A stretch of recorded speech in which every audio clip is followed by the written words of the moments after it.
दिवस महत्त्वाचा आहे। आज दिवसभरातली लक्षवेधी बातमी ती म्हणजे तब्बल 17 वर्षांनी मालेगाव ब्लास्ट खटल्याचा आज निकाल जाहीर होतोय। 2008 मध्ये मालेगावातील भिकू चौकात स्फोट झालेला होता आणि 6 जणांचा यात जीव गेलेला होता। 92 जण जखमी झालेले होते। 19 एप्रिलला मुंबई सत्र न्यायालयातील विशेष NIA कोर्टाचे न्यायाधीश LK लाहोटी यांनी या खटल्याची सुनावणी पूर्ण झाली असं सांगितलं आणि निकाल राखून ठेवलेला होता। आता या प्रकरणात भाजपच्या माजी खासदार साध्वी प्रज्ञा सिंह ठाकूर, लेफ्टनंट कर्नल प्रसाद पुरोहित, निवृत्त मेजर रमेश उपाध्याय आणि समीर कुलकर्णी हे आरोपी आहेत। या आरोपींविरोधात IPC कलम, विस्फोटक कायदा, शस्त्रास्त्र कायदा, दहशतवाद विरोधी कायदा आणि UAPA अंतर्गत खटला चालवण्यात आलेला आहे। सुनावणीकडे सगळ्यांचं लक्ष आहे। 10:30 वाजता निकालाचं वाचन सुरू होईल, त्यामुळे या निकालात काय होतं हे सगळ्यांना बघायचं आहे।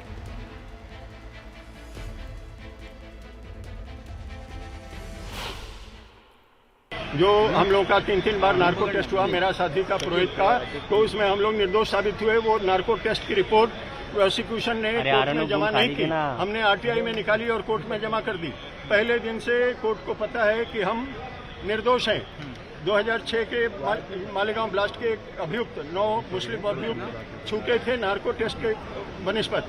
हम लोग नार्को टेस्ट हमारे कोर्ट में लगा हुआ है, आज से नहीं पिछले कई सालों से लगा हुआ है। और जितने जज बैठे हैं सबको मालूम है कि हम लोग निर्दोष हैं। जो भी हमारे खिलाफ सबूत पेश हुए हैं उसमें 30 से ज्यादा विटनेसेस हॉस्टाइल हुए हैं और पूरी तरह से केस ध्वस्त है। हम बाइज्जत बरी होंगे, निर्दोष छूटे।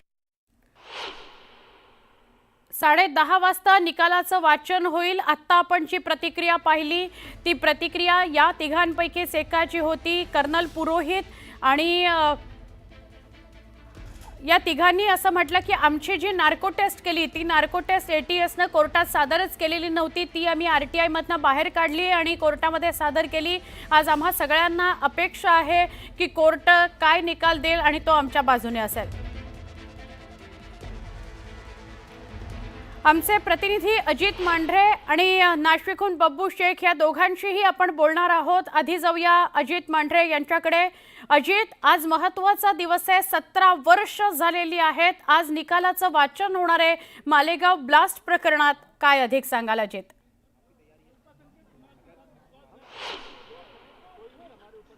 सुवर्ण 17 वर्षानंतर या प्रकरणाचा निकाल लागणार आहे, पण हा एकाच प्रकरणाचा दुसऱ्यांदा निकाल आहे। कारण याआधी देखील या प्रकरणामध्ये काही आरोपींना अटक करण्यात आली होती।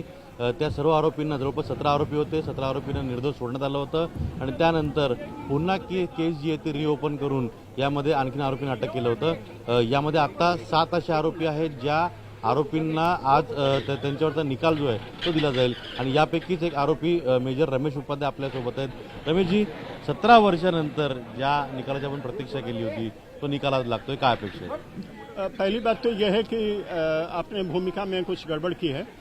यहाँ पर जो भी आरोपी पकड़े गए, जो वांटेड आरोपी थे वो अभी तक पकड़े नहीं गए, अभी भी वांटेड हैं। और जो आरोपी पकड़े गए उसमें से 5 आदमियों को NIA ने क्लीन चिट दिया था। साध्वी को छोड़ के बाकी सबको इसको ये केस से छोड़ दिया गया। 7 आदमियों पे मुकदमा चला और आज हम लोग फैसला आएगा, हम लोग निर्दोष बरी होंगे, बाइज्जत बरी होंगे। किस बिना पे आप बोल रहे हो कि आपको ये हमारे खिलाफ कोई सबूत नहीं है। कौन कौन से आपने ट्रायल चला, बहुत जगह हमने देखा कि आप खुद ही वहाँ पे कोई वकील नहीं रखा था, आप खुद ही कोर्ट में दे रहे थे, नार्को टेस्ट की बात आ रही थी सामने। हमारे नार्को टेस्ट हमारा 3 बार हुआ। नार्को टेस्ट ने हमको सबूत दिया है और हमारे खिलाफ एक भी सबूत खड़ा नहीं हुआ। जो मुकदमे में 323 गवाह आए उसमें से 30 से ज़्यादा जो है वो गवाह इसमें हॉस्टाइल हो गए। तो हमारे खिलाफ कुछ सबूत है नहीं, एविडेंस हमारा कोई हमारे खिलाफ आया नहीं है, हम लोग बाइज्जत बरी होंगे।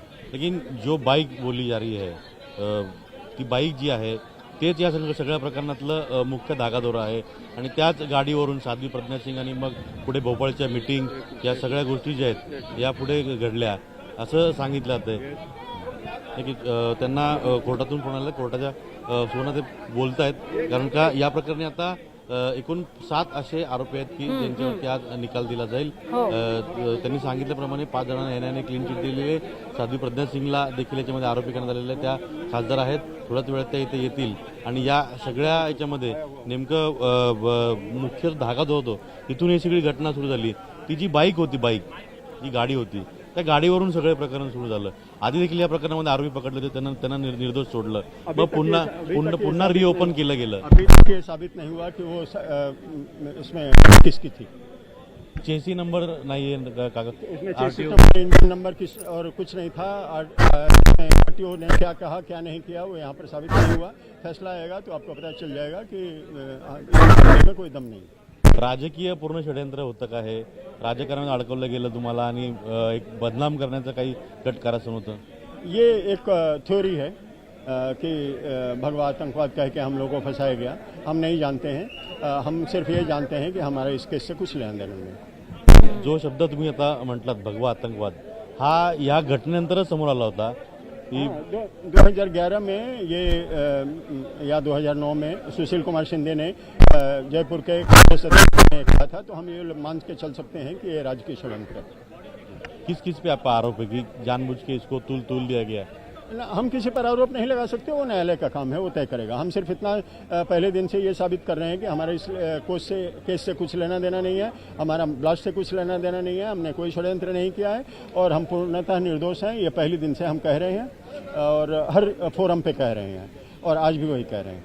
अगर आपको बरी कर दिया गया तो 17 साल आप मेजर थे, ये पूरी इसके आपकी जो नुकसान हुआ है उसके बारे में क्या कहेंगे या फिर क्या मांग रही है? ये जज फैसला करेंगे कि किसके विरुद्ध क्या करना चाहिए. नक्कीच. तोरणा तर हे होते रमेश उपाध्याय, मेजर कर्नल पुरोहित.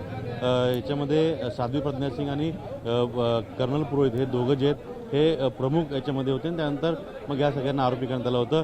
भोपाळमधल्या मीटिंग असेल, मालेगावमधलं मीटिंग असेल, ती दुचाकी जी आहे ती कशी आणायची असेल, त्यानंतर त्या दुचाकीमध्ये कसा ब्लास्ट करायचा, त्यानंतर लोक जास्त कशी मेली पाहिजेत, या सगळ्या गोष्टी ज्या आहेत या एक कटाचा भाग होता. पण सुवर्णा, ह्या प्रकरणामध्ये मी मगाशी सुरुवात केल्याप्रमाणे याआधी देखील काही आरोपी पकडले होते, त्यांच्यावरती आरोप केले होते, त्यांच्या विरोधात भरपूर भक्कम पुरावे पोलिसांना सापडले होते. त्यांची कोर्टामध्ये केस चालली. सगळ्या प्रकरणामध्ये त्यांना पोलिसांनी न्यायालयामध्ये त्यांनाही कठोर शिक्षा होईल अशी मागणी केली. पण जेव्हा न्यायालयाने निकाल दिला तेव्हा एकही आरोपी विरोधात सक्षम पुरावा, भक्कम पुरावा पोलिसांकडे नव्हता आणि त्यामुळे त्यांना जे आहे ते निर्दोष सोडण्यात आलं.